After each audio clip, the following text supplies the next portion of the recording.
Krishna. We'd like to welcome everyone to our 1-hour reading of Krishna book to Srila Prabhupada here in Vrindavan. And as always, before we begin, let us offer our respectful obeisances to Srila Prabhupada and to each other. Namo Vishnuvadaya Krishna Prasthaya Bhutale Srimati Bhakti-Vedanta Swaminiti Namane Namaste Saraswati Deve Gauravani Pacharane Nirvisesha Sunyavari Paskacha Deshatarane. And to each other, Vanchakalpadrubhischa Kripa Sindhu Bhyevacha Pachitanam Pavanebhyo Vaishnavebhyo Namo Namaha. A lot of programs going on today. So we're going to start with chapter 82. Lord Krishna and Balaram meet the inhabitants of Vrindavan. Once upon a time, while Lord Krishna and Balaram were living peacefully in their great city of Dwarka, there was the rare occasion of a full solar eclipse, such as takes place at the end of every kalpa, or day of Brahma. At the end of every kalpa, the sun is covered by a great cloud, and incessant rain covers the lower planetary systems up to Swargaloka. Hare Krishna? Hare Krishna? Okay. Sorry, Srila Prabhupada. You have to tell people. By astronomical calculation, people were informed about this great eclipse prior to its taking place, and therefore everyone, both men and women, decided to assemble at the holy place in Kurukshetra known as Samanta Panchaka. The Samanta Panchaka pilgrimage site is celebrated because Lord Parshuram performed great sacrifices there after killing all the Kshatriyas in the world 21 times. When Lord Parshuram killed all the Kshatriyas, their accumulated blood flowed like a stream. Lord Parshuram dug 5 big lakes at Samanta Panchaka and filled them with this blood. Lord Parshuram is Vishnu Tattva. As stated in the Ishopanishad, Vishnu Tattva cannot be contaminated by any sinful activity. Yet, although Lord Parshuram is fully powerful and uncontaminated, in order to exhibit ideal character, he performed great sacrifices at Samanta Panchaka. To atone for his so-called sinful killing of the Kshatriyas. By his example, Lord Parshuram established that the killing art, although sometimes necessary, is not good. Lord Parshuram considered himself culpable for the sinful killing of the Kshatriyas. Therefore, how much more culpable are we for such abominable, unsanctioned acts? Thus, from time immemorial, the killing of living entities is prohibited all over the world. Taking advantage of the occasion of the solar eclipse, all important persons from all parts of Bharat Varsha visited the holy place of pilgrimage. Some of the important personalities are mentioned as follows. Among the elderly persons were Akrura, Vasudev, and Ugrasena. And among the younger generation were Gada, Pradimna, Samba, and many other members of the Yadu dynasty who had come there with a view to atone for sinful activities occurred in course of discharging their respective duties. Because almost all the members of the Yadu dynasty went to Kurukshetra, some important personalities like Aniruddha, the son of Pradimna, and Kritavarma, the commander-in-chief of the Yadu dynasty, along with Suchandra, Sukha, and Sharan, remained in Dwaraka to protect the city.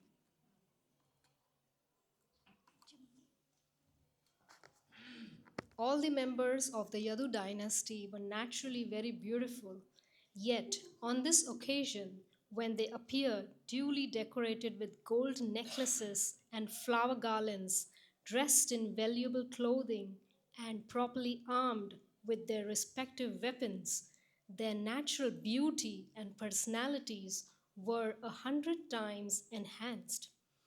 The members of the Yadu dynasty came to Kurukshetra in their gorgeously decorated chariots, which resembled the airplanes of the demigods and which were pulled by big horses that moved like the waves of the ocean.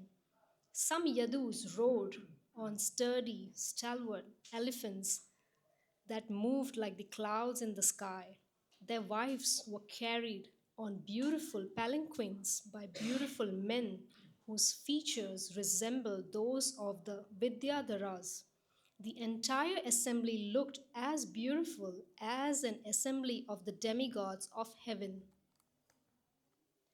After arriving in Kurukshetra, the members of the Yadu dynasty took their baths ceremoniously, with self control, as enjoined in the Shastras, and they observed fasting for the whole period of the eclipse in order to nullify the reactions of their sinful activities, since it is a Vedic custom to give in charity as much as possible during the hours of the eclipse. The members of the Yadu dynasty distributed many hundreds of cows in charity to the Brahmanas. All those cows were fully decorated with nice dress and ornaments. The special feature of these cows was that they had golden ankle bells and flower garlands on their necks.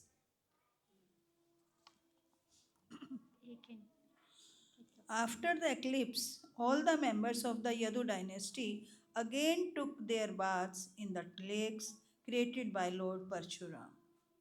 Then they sumptuously fed the Brahmanas with first class cooked food, all prepared in butter. According to the Vedic system, there are two classes of food. One is called raw food, and the other is called cooked food. Raw food does not indicate raw vegetables and raw grains, but food boiled in water. Whereas cooked food made in ghee, chapatis, dal, rice, and ordinary vegetables are called raw food, as are fruits and salads. But puris, kachoris, samosas, sweet balls, and so on are called cooked foods. All the Brahmanas invited on the occasion by the members of the Yadu dynasty were fed sumptuously with cooked food. The ceremonial functions performed by the members of the Yadu dynasty externally resemble the ritualistic ceremonies performed by the Karmis. When a Karmi performs some ritualistic ceremony, his ambition is sense gratification, good position, good wife, good house, children, or good wealth. But the ambition of the members of the Yadu dynasty was different. Their ambition was to offer Krishna perpetual devotion with faith. All the members of the Yadu dynasty were great devotees. As such, after many births of accumulated pious activities, they were given the chance to associate with Lord Krishna.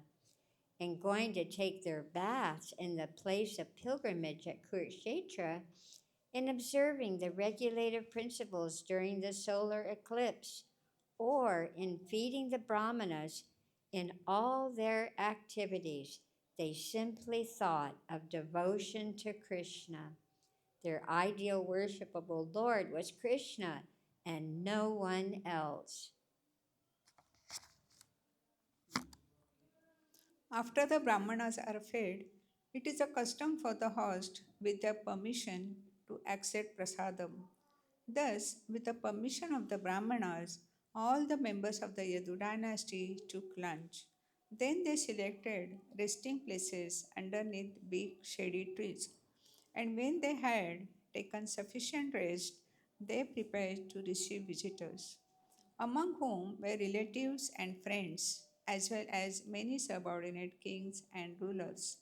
They were the rulers of Matsya province, Kushinara province, Koshala province, Vidarbha province, Kuru province, Sanjaya province, Kamboj province, Kaikaya province, Madras province, Kunti province, Anartha province, Kerala province, and many other countries and provinces. Some of the rulers belonged to opposing parties and some were friends. But above all, the visitors from Vrindavana were most prominent.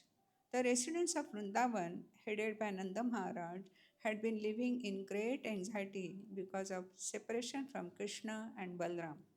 Taking advantage of the solar eclipse, they all came to see their life and soul, Krishna and Balram. In the inhabitants of Vrindavan were well wishers and intimate friends of the Yadu dynasty. This meeting of the two parties after long separation was very touching incident. All the Yadus and residents of Vrindavan felt such great pleasure in meeting and talking together that it was a unique scene. Meeting after long separation, they were all jubilant, their hearts throbbed, and their faces appeared like freshly bloomed lotus flowers. Drops of tears fell from their eyes. The hair on their bodies stood on end, and because of their extreme ecstasy, they were temporarily speechless. In other words, they dove into the ocean of happiness.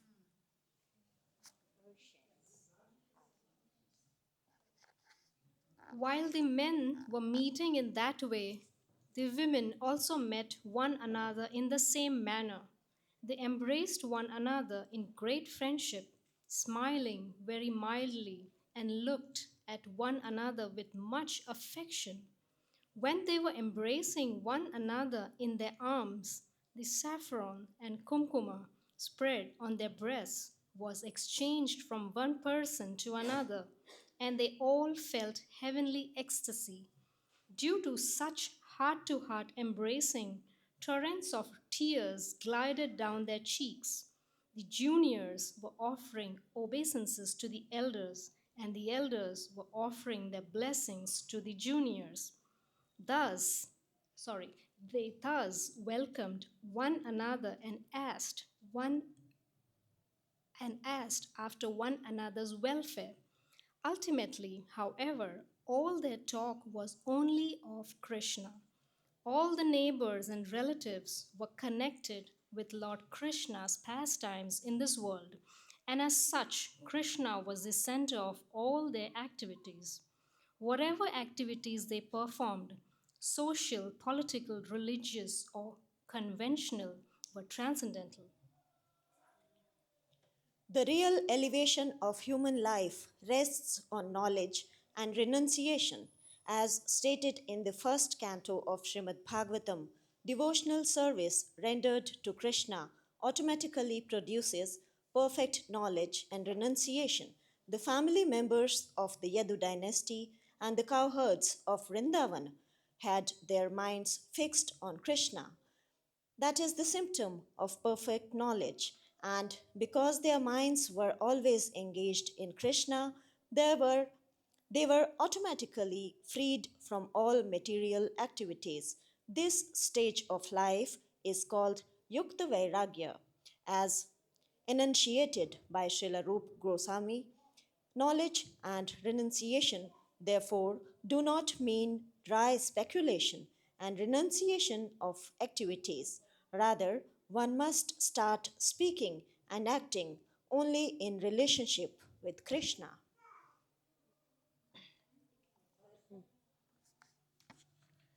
In this meeting at Kurukshetra, Kunti Devi and Vasudev, who were sister and brother, met after a long separation, along with their respective sons and daughters in law, children, and other family members.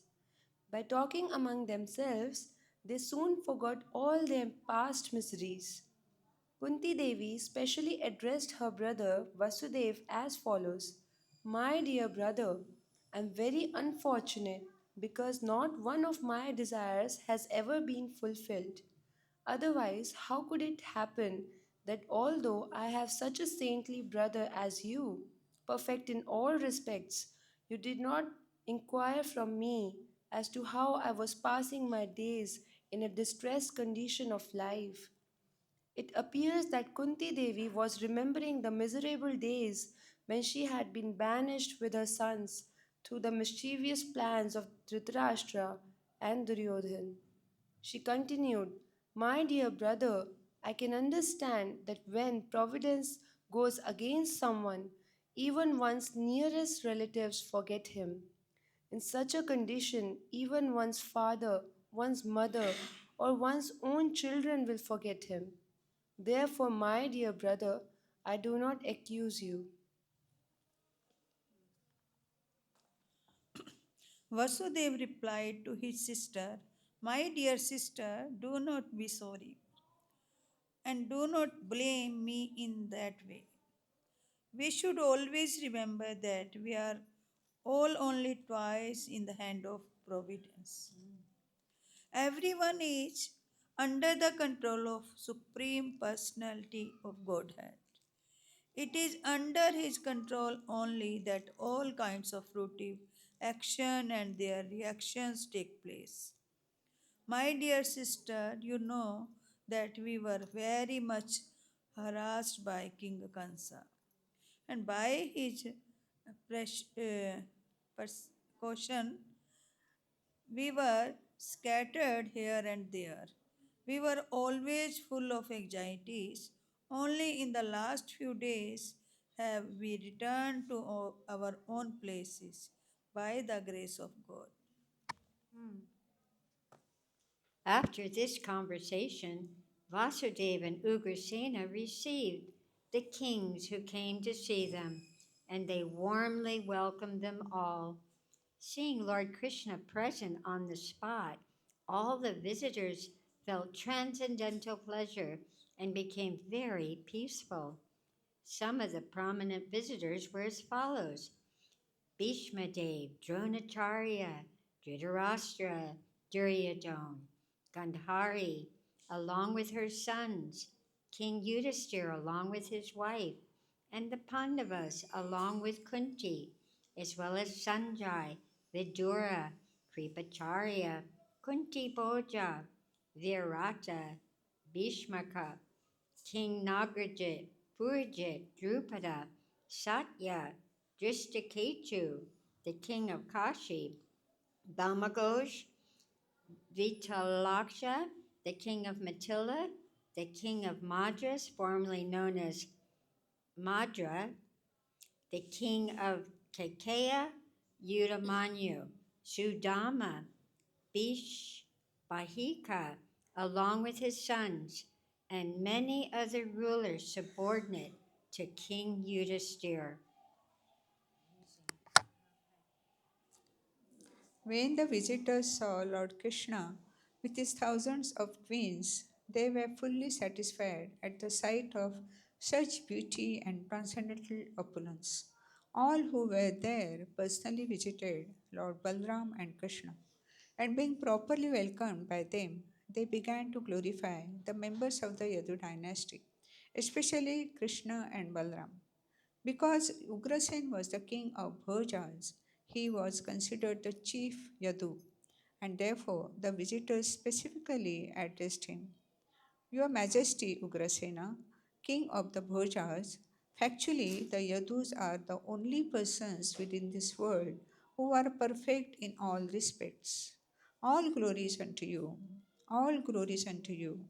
The specific condition of your perfection is that you always see Lord Krishna, who is sought by many mystic yogis undergoing severe austerities and penances for great numbers of years. All of you are in direct touch with Lord Krishna at every moment. All the Vedic hymns glorify the Supreme Personality of Godhead, Krishna. The Ganges water is considered sanctified because of its being the water used to wash the lotus feet of Lord Krishna. The Vedic scriptures are nothing but the injunctions of Lord Krishna. The purpose of the study of all the Vedas is to know Krishna. Therefore, the words of Krishna and the message of his pastimes are always purifying. By the influence of time and circumstances, all the opulences of this world were almost completely wiped out. But since Krishna has appeared on this planet, all auspicious features have again appeared due to the touch of his lotus feet. Because of his presence, all our ambitions and desires are gradually being fulfilled. Your Majesty, King of the Bhojas, you are related with the Yadu dynasty by matrimonial relationship and by blood relationship also. As a result, you're constantly associating with Lord Krishna, and you have no difficulty in seeing him or touching him at any time. Lord Krishna moves with you, talks with you, sits with you, rests with you, and dines with you. The Yadus appear to be always engaged in worldly affairs, which are considered to be the royal road to hell. But due to the presence of Lord Krishna, the original personality of Godhead in the Vishnu category, who's omniscient, omnipresent, and omnipotent, all of you are factually relieved from all material contamination and are situated in the transcendental position of liberation and Brahman existence. When Nanda Maharaj and other residents of Vrindavan had heard that Krishna would be present in Kurukshetra because of the solar eclipse and that all the members of the Yadu dynasty would also be there, they had immediately prepared to go there. King Nanda, accompanied by his cowherd men, had loaded all their necessary paraphernalia on bullock carts, and all of the Vrindavan residents had come to Kurukshetra to see their beloved sons Lord Balaram and Lord Krishna. When the cowherd men of Vrindavan arrived in Kurukshetra, all the members of the Yadu dynasty were most pleased. As soon as they saw the residents of Vrindavan, they stood up to welcome them and appeared to have regained their life. All the Yadus and Vrindavan residents had been very eager to meet, and when they actually came forward and met, they embraced one another to their heart's satisfaction and remained in embrace for a considerable time.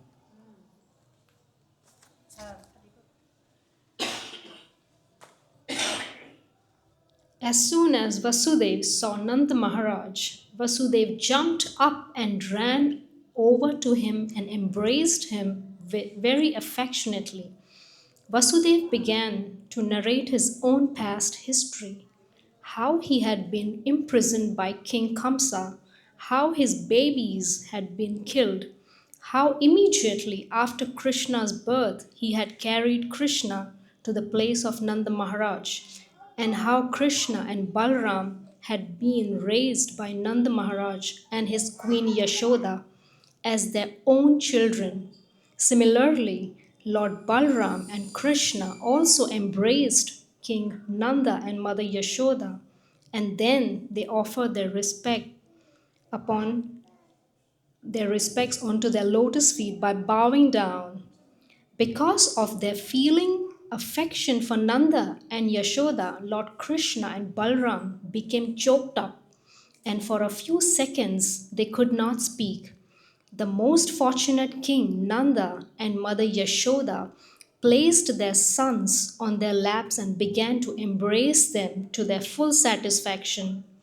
Because of separation from Krishna and Balram, King Nanda and Yashoda had been merged in great distress for a very long time. Now, after meeting them and embracing them, all their sufferings were mitigated.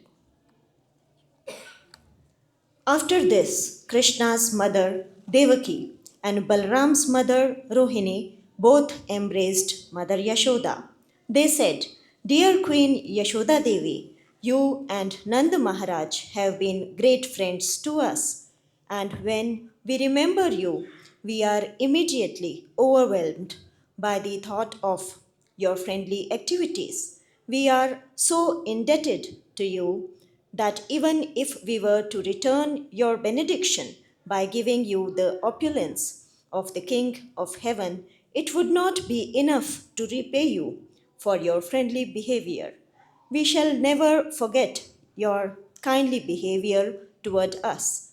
When Krishna and Balaram were born, before they even saw their real father and mother, they were entrusted to your care, and you raised them as your own children, fostering them as birds take care of their offspring in the nest. You have nicely fed, nourished, and loved them, and have performed many auspicious religious ceremonies for their benefit. Actually, they are not our sons, they belong to you. Nanda Maharaj and you are the real father and mother of Krishna and Balaram. As long as they were under your care, they had not even a pinch of difficulty. Under your protection, they were completely out of the way of all kinds of fear. This most affectionate care which you have taken for them is completely befitting your elevated position. The most noble personalities do not discriminate between their own sons and the sons of others. And there cannot be any personalities more noble than Nanda Maharaj and you. As far as the gopis of Vrindavan were concerned, from the very beginning of their lives, they did not know anything beyond Krishna. Krishna and Balaram were their life and soul.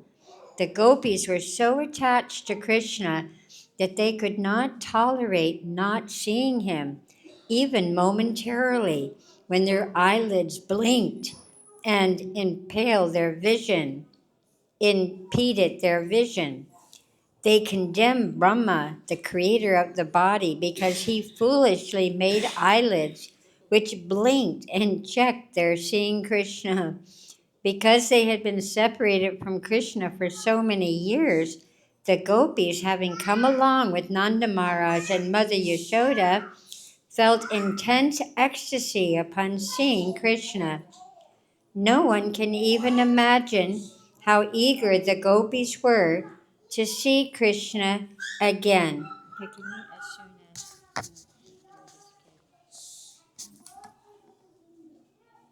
Because they had been separated from Krishna for so many years, the gopis, having come along with Nanda Maharaj and Mother Yashoda, felt intense ecstasy upon seeing Krishna. No one can even imagine how eager the gopis were to see Krishna again. As soon as Krishna became visible to them, they took him inside their hearts through their eyes and embraced him to their full satisfaction. Even though they were embracing Krishna only mentally, they became so ecstatic and overwhelmed with joy that for the time being they completely forgot themselves. The ecstatic trance they achieved simply by mentally embracing Krishna is impossible to achieve even for great yogis constantly engaged in meditation on the Supreme Personality of Godhead. Krishna could understand that the gopis were wrapped in ecstasy by embracing him in their minds, and therefore, since he is present in everyone's heart, he reciprocated the embracing from within. Maybe you want to continue? No, it's okay. Yes, okay.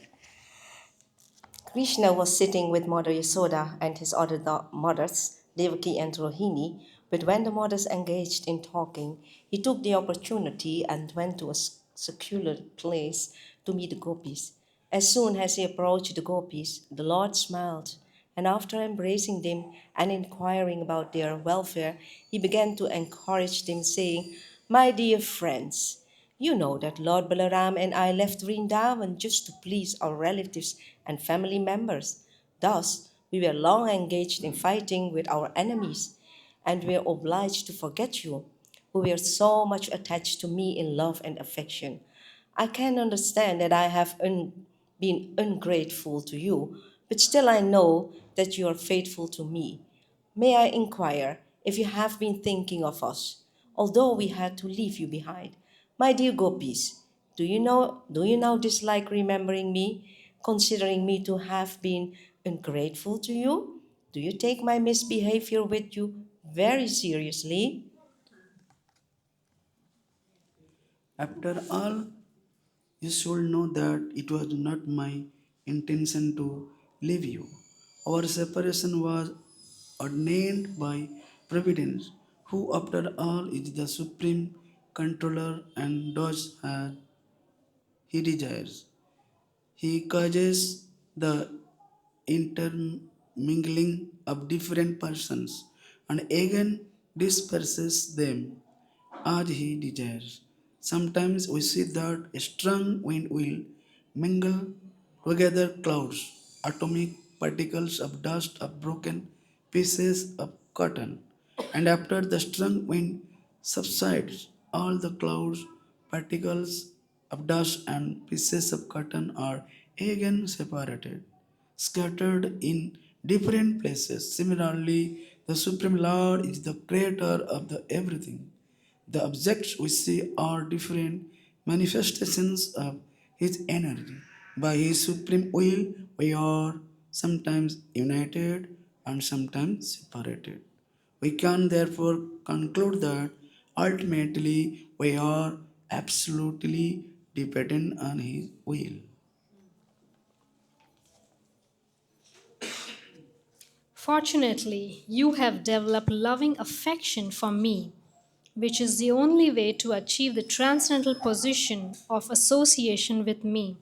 Any living entity who develops such unalloyed devotional affection for me certainly at the end goes back home, back to Godhead. In other words, unalloyed devotional service and affection for me are the cause of supreme liberation. My dear Gopi friends, you may know from me that it is my energies only which are acting everywhere. Take, for example, an earthen pot. It is nothing but a combination of earth, water, air, fire, and sky. It is always of the same physical composition, whether in its beginning, during its existence, or after its annihilation. When it is created, the earthen pot is made of earth, water, fire, air, and sky. While it remains, it is the same in composition. And when it is broken and annihilated, its different ingredients are conserved in different parts of the material energy. Similarly, at the creation of this cosmic manifestation, during its maintenance and after its dissolution, everything is but a different manifestation of my energy. And because the energy is not separate from me, it is to be concluded that I am existing in everything. In the same way, the body of a living being is nothing but a composition of the five elements, and the living entity embodied in the material condition is also part and parcel of me. The living entity is imprisoned in the material condition on account of his false conception of himself as the supreme enjoyer. This false ego of the living entity is the cause of his imprisonment in material existence. As the supreme absolute truth, I am transcendental to the living entity as well as to his material embodiment. The two energies, material and spiritual, both act under my supreme control. My dear gopis, I request that instead of being afflicted, you try to accept everything with a philosophical attitude. Then you will understand and you are always that you are always with me and that there is no cause of lamentation in our being separated from one another. This important instruction by Lord Krishna to the gopis can be utilized by all devotees engaged in Krishna consciousness. The whole philosophy is considered on the basis of inconceivable simultaneous oneness and difference. In the Bhagavad-Gita, the Lord says that He is present everywhere in His impersonal feature. Everything exists in Him, but still He is not personally present everywhere. The cosmic manifestation is nothing but a display of Krishna's energy, and because the energy is not different from the energetic, nothing is different from Krishna. When this absolute consciousness, Krishna consciousness, is absent, we are separated from Krishna. But fortunately, if this Krishna consciousness is present, then we are not separated from Krishna. The process of devotional service is the revival of Krishna consciousness. And if the devotee is fortunate enough to understand that the material energy is not separate from Krishna, then he can utilize the material energy and its products in the service of the Lord. But in the absence of Krishna consciousness, the forgetful living entity, although part and parcel of Krishna, falsely puts himself in the position of enjoyer of the material world and being thus implicated in material entanglement, is forced by the material energy to continue his material existence. This is confirmed in the Bhagavad Gita. Although a living entity is forced to act by the material energy, he falsely thinks that he is the all in all and the supreme enjoyer. If the devotee knows perfectly that the Archa Vigraha or deity form of Lord Krishna in the temple is exactly the same Satchidananda Vigraha as Krishna himself, then his service to the temple deity becomes direct service to the Supreme Personality of Godhead. Similarly, the temple itself, the temple paraphernalia, and the food offered to the deity are also not separate from Krishna. One has to follow the rules and regulations prescribed by the acharyas, and thus, under superior guidance, Krishna realization is fully possible even in the material existence. The gopis, having been instructed by Krishna in this philosophy of simultaneous oneness and difference, remained always in Krishna consciousness and thus became liberated from all material contamination. The consciousness of the living entity who falsely presents himself as the enjoyer of the material world is called Jiva Kosha, which means imprisonment by the false ego. Not only the gopis, but anyone who follows these instructions of Krishna is immediately freed from the Jiva Kosha imprisonment. A person in full Krishna consciousness is always liberated from false egoism. He utilizes everything for Krishna's service and is not at any time separated from Krishna. The gopis therefore prayed to Krishna, "Dear Krishna, from your navel emanated the original lotus flower, which is okay, the birth side of Brahma, the creator. No one can estimate your glories or your opulence, which therefore remain always a mystery even to the highest thoughtful man, the masters of all yogic power. However, the conditioned soul fallen in the dark well of this material existence can very easily take shelter of your lotus feet. Thus, his deliverance is guaranteed." The gopis continued, Dear Krishna, we are always busy in our family affairs. We therefore request that you remain within our hearts as the rising sun. That will be your greatest benediction. The gopis are always liberated souls because they are fully in Krishna consciousness. They only pretended to be entangled in household affairs in Vrindavan. Because of their separation from Krishna, he might have asked them to return with him to his capital city, Dwaraka. But the inhabitants of Vrindavan, the gopis, were not interested in the idea of going with Krishna to Dwaraka. They wanted to remain busy in Vrindavan and thus feel the presence of Krishna in every step of their lives. They immediately invited Krishna to come back to Vrindavan. This transcendental emotional existence of the gopis is the basic principle of Lord Chaitanya's teaching. The Rath Yatra festival observed by Lord Chaitanya is the emotional process of taking Krishna back to Vrindavan.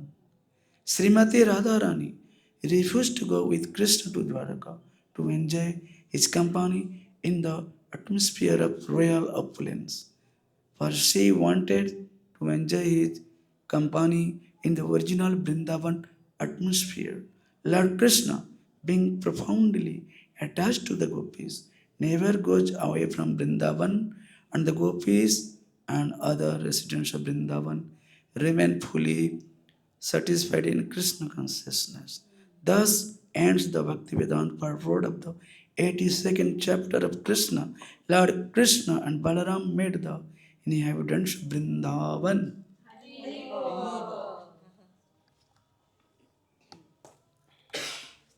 Chapter 83. Draupadi meets the queens of Krishna.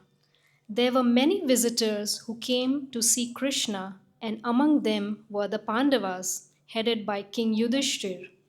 After talking with the gopis and bestowing upon them the greatest benediction, Lord Krishna welcomed King Yudhishthira and other relatives who had come to see him. He first of all inquired from them whether the situation was auspicious. Actually, there is no question of ill fortune for anyone who sees the lotus feet of Lord Krishna. Yet, when Lord Krishna, as a matter of etiquette, inquired from King Yudhishthira about his welfare, the king became very happy by such a reception and addressed the Lord thus: My dear Lord Krishna, great personalities and devotees in full Krishna consciousness always think of your lotus feet and remain fully satisfied by drinking the nectar of transcendental bliss. The nectar which they constantly drink sometimes comes out of their mouths and is sprinkled on others as the narration of your transcendental activities. This nectar coming from the mouth of a devotee is so powerful that if one is fortunate enough to have the opportunity to drink it, he is immediately freed from the continuous journey of births and deaths. Our material existence is caused by our forgetfulness of your personality. But fortunately, the darkness of forgetfulness is immediately dissipated if one is privileged to hear about your glories. Therefore, my dear Lord, where is the possibility of ill fortune for one who is constantly engaged in hearing your glorious activities?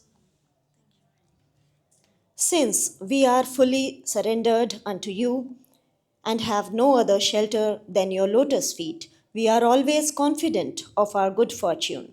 My dear Lord, you are the ocean of unlimited knowledge and transcendental bliss. The reactions of mental concoctions in the three phases of material life, wakefulness, sleep, and deep sleep, cannot exist in Krishna consciousness. All such reactions are invalidated by the practice of Krishna consciousness. You are the ultimate destination of all liberated persons. Out of your independent will only, you have descended to this earth by the use of your own internal potency, Yogamaya, and to re establish the Vedic principles of life, you have appeared just like an ordinary human being. Since you are the Supreme Person, there cannot be any ill luck for one who has fully surrendered unto you. When Lord Krishna was busy meeting various kinds of visitors, and while they were engaged in offering prayers to the Lord, the female members of the Kuru dynasty and the Yadu dynasty took the opportunity to meet with one another and engage in talk of Lord Krishna's transcendental pastimes. The first inquiry was made by Draupadi to the wives of Lord Krishna. She addressed them, "My dear Rukmini, Bhadra, Jamvati, Satya, Satyabhama, Kalindi, Shebya, Mitravinda, Lakshmana, Rohini, and all other wives of Lord Krishna, will you please let us know how Lord Krishna, the Supreme Personality of Godhead, accepted you as his wives and married you in pursuance of marriage ceremonies of ordinary human beings."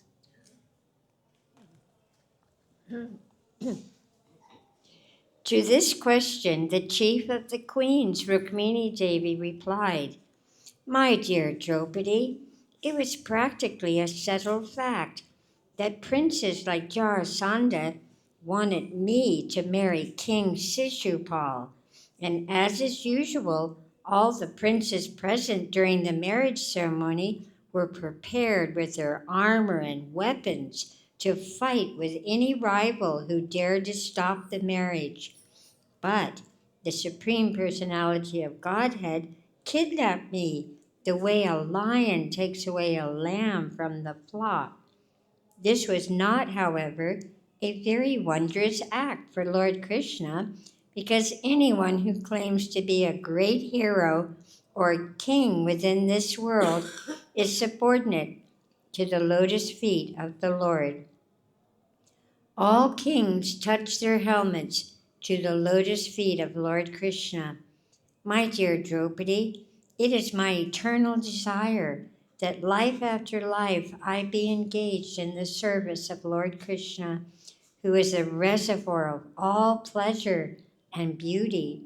This is my only desire and ambition in life." After this, Satyabhama began to speak. She said, "My dear Draupadi, my father was very much afflicted by the death of his brother Prasena, and he falsely accused Lord Krishna of killing his brother and stealing the Samantaka jewel, which had actually been taken by Jambavan. Lord Krishna, in order to establish his pure character, fought with Jambavan and rescued the Samantaka jewel, which he later delivered to my father. My father was very much ashamed and sorry for accusing Lord Krishna of his brother's death. After getting back the Samantaka jewel, he thought it wise to rectify his mistake. So, although he had promised others my hand in marriage, he submitted the jewel and me at the lotus feet of Krishna, and thus I was accepted as his maidservant and wife. After this, Jambavati replied to Draupadi's question. She says, "My dear Draupadi, when Lord Krishna attacked my father, Jambavan, the king of the rickshaws, my father did not know that Lord Krishna was his former master, Lord Ramachandra, the husband of Sita. Not knowing the identity of Lord Krishna, my father fought with him continuously for 27 days. After this period, when he became fatigued, he could understand that since no one but Lord Ramachandra could defeat him, his opponent, Lord Krishna, must be the same Lord Ramachandra. He thus came to his senses and immediately returned the Samantaka jewel. Furthermore, to satisfy the Lord, he presented me to him to become his wife. In this way, I was married to the Lord, and thus my desire to be a servitor of Krishna life after life, was fulfilled." After this, Kalindi said, "My dear Draupadi, I was engaged in great austerities and penances to get Lord Krishna as my husband with his friend Arjuna and accepted me as his wife. Lord Krishna then took me away from the bank of Yamuna, and since then I have been engaged in the house of Lord Krishna as a sweeper, and and the Lord is treating me as his wife."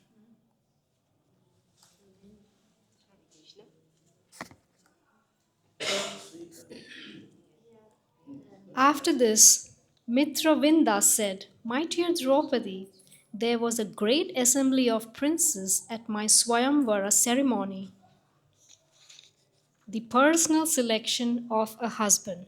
Lord Krishna was also present in that meeting, and he accepted me as his maidservant by defeating all the princes there. He immediately took me away to Dwarka exactly as a lion takes its prey from a pack of dogs. When I was thus taken away by Lord Krishna, my brothers wanted to fight him, and later they were defeated. Thus, my desire to become the maidservant of Krishna life after life was fulfilled." After this, Satya addressed Draupadi in this way: My dear Draupadi, my father arranged for an assembly for my Swayamvara, and to test the strength and heroism of the prospective bridegrooms, he stipulated that they each fight with his 7 ferocious bulls, which had long, sharp horns. Many heroic prospects tried to defeat the bulls, but unfortunately, they were all severely struck, and they returned to their homes as defeated invalids. When Lord Sri Krishna came and fought with the bulls, they were just like playthings for him. He captured the bulls and roped each one of them by the nostrils. Thus, they came under his control, just as a goat's small kids come very easily under the control of children. My father was very much pleased and married me to Lord Krishna with great pomp, giving as many dowry, many divisions of soldiers, horses, chariots, and elephants, along with hundreds of maidservants. Thus, Lord Krishna brought me to his capital city Dwaraka. On his way back, he was assaulted by many princes, but Lord Krishna defeated all of them, and thus I have the privilege of serving his lotus feet as a maid servant. After this, Bhadra began to speak.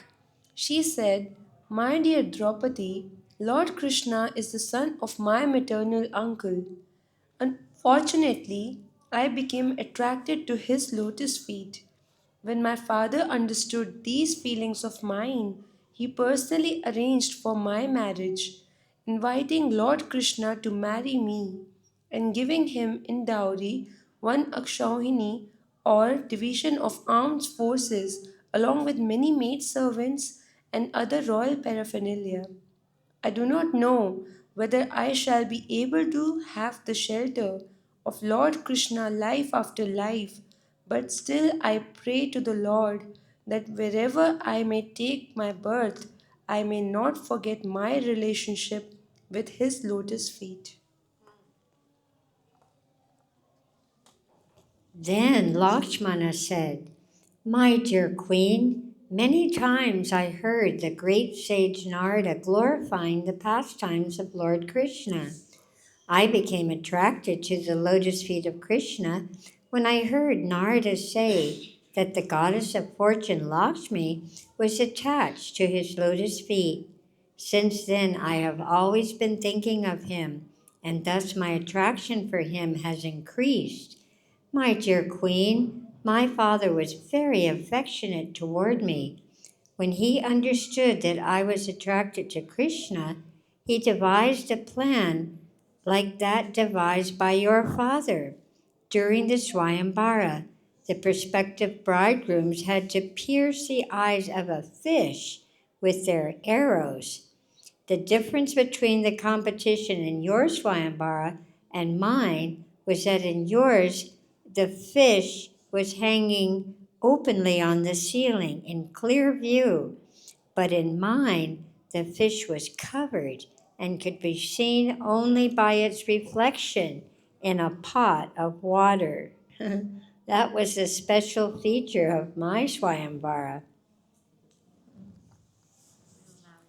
The news of this device spread all over the world, and when the princes heard of it, they arrived at my father's capital city from all directions, fully equipped with armor and guided by their military instructors. Each of them desired to win me as his wife, and one after another they raised a bow and arrow left there for piercing the fish. Many could not even join the bowstring to the two ends of the bow, and without attempting to pierce the fish, they simply left the bow as it was and went away. Some, with great difficulty, drew the strings from one end to the other, but being unable to tie the other end, they were suddenly knocked down by the spring like bow.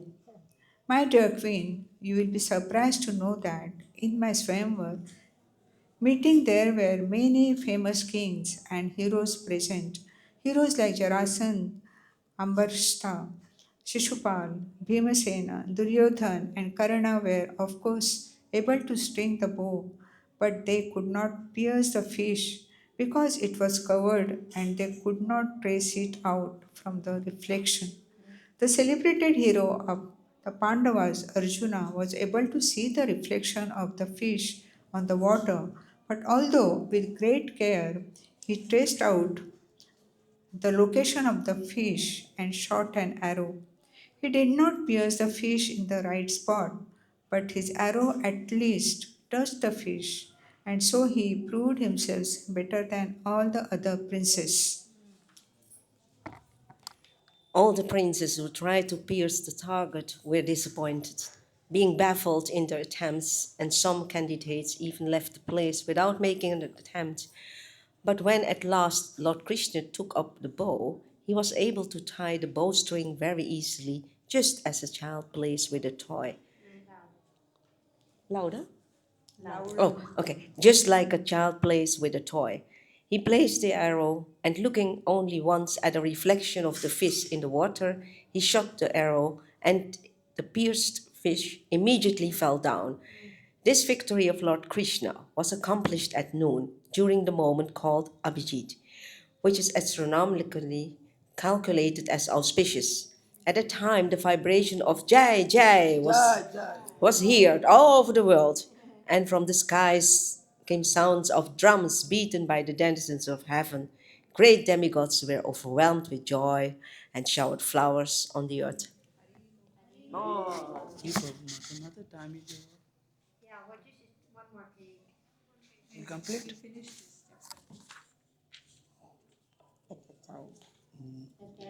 At that time, I entered the arena of competition, and the ankle bells of my legs sounded very melodious as I walked. I was nicely dressed with new silken garments. Flowers decorated my hair, and because of Lord Krishna's victory, I was in ecstatic joy and smiling very pleasingly. I carried in my hands a golden necklace decked with jewels, which glittered at intervals. My curling hair encircled my face, which shone with a bright luster due to the reflection of my various earrings. My eyes blinking, I first observed all the princes present, and when I reached my lord, I very slowly placed the golden necklace on his neck. As I have already informed you, from the very beginning my mind was attracted by Lord Krishna, and thus I considered the good garlanding of the Lord my great victory. As soon as I placed my garland on the neck of the Lord, there sound immediately the combined vibration of mridangas pattaha, and ananka drums, consoles, kettle drums, and other instruments, causing a tumultuous sound. And while the music played, expert male and female dancers began to dance, and singers began to sing sweetly.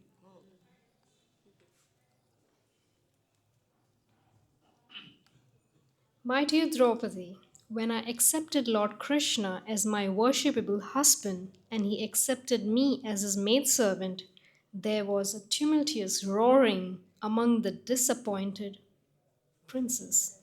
All of them were very agitated because of their lusty desires, but without caring for them, my husband, in his form as the four-handed Narayana, immediately took me on his chariot, which was drawn by four excellent horses. Expecting opposition from the princes, he armored himself and took up his bow, named Saranga, and then our celebrated driver, Daruka, drove the beautiful chariot without a moment's delay toward the city of Dwarka. Thus, in the presence of all the princes, I was carried away very quickly, exactly as a deer is carried away from the flock or by a lion. Some of the princes, however, wanted to check our progress, and thus, equipped with proper weapons, they opposed us, just as dogs try to oppose the progressive march of a lion. At that time, due to the arrows released by the Saranga bow of Lord Krishna, some of the princes lost their heads, some of them lost their legs, some lost their heads and their lives, and others fled from the battlefield. The Supreme Personality of Godhead then entered the most celebrated city of the universe, Dwaraka, and as he entered the city, he appeared like the shining sun. The whole city of Dwaraka was profusely decorated on that occasion. There were so many flags and festoons and gates all over Dwarka that the sunshine could not even enter the city. I have already told you that my father was very affectionate to me. So when he saw that my desire had been fulfilled by my getting Lord Krishna as my husband, in great happiness he began to distribute to friends and relatives various kinds of gifts such as valuable garments, ornaments, bedsteads, and sitting carpets.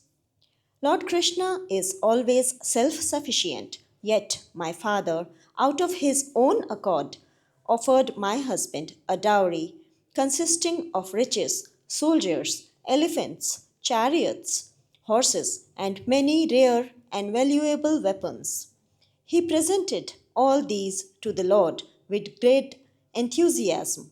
My dear Queen, at that time I could guess that in my previous life I must have performed some wonderfully pious activity, and as a result, I can, in this life, be one of the maidservants in the house of the Supreme Personality of Godhead. When all the principal queens of Lord Krishna had finished their statements, Rohini, as the representative of the other 16,000 queens, began to narrate the incident of their becoming wives of Krishna. My dear queen, when Bhaumasura was conquering all the world, he collected wherever possible all the beautiful daughters of the kings and kept us arrested within this palace. When news of our imprisonment reached Lord Krishna, he fought with Bhaumasura and released us. Lord Krishna killed Bhaumasura and all his soldiers, and although he had no need to accept even one wife, he nevertheless, by our request, married all 16,000 of us. My dear Queen, our only qualification was that we were always thinking of the lotus feet of Lord Krishna, which is the way to release oneself from the bondage of repeated birth and death. My dear Queen Draupadi, please take it from us that we are not after any opulence, such as a kingdom, an empire, or a position of heavenly enjoyment.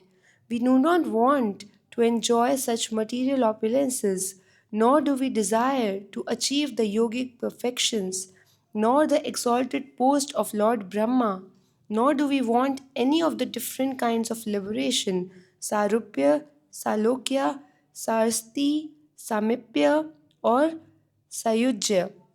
We are not at all attracted by any of these opulences.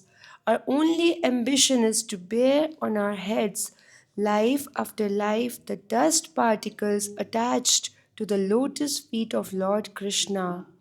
The goddess of fortune also desires to keep that dust on her breast, along with fragrant saffron.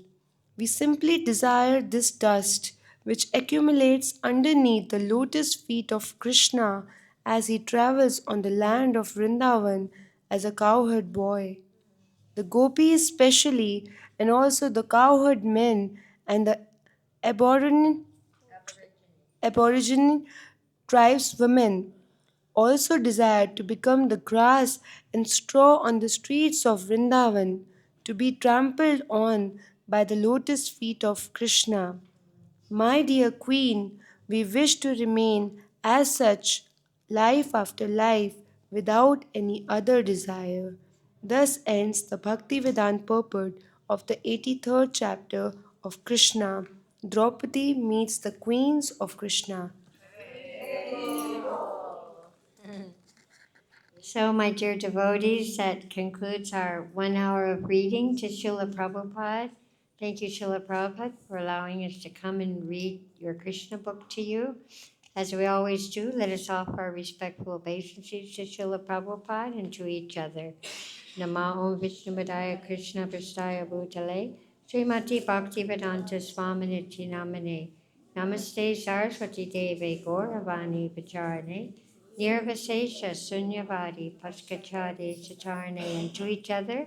Vanchakalpatrubhyascha Kripa Sindhu Bhyevacha Patitanam Pavanebhyo Vaishnavebhyo Namo Namaha.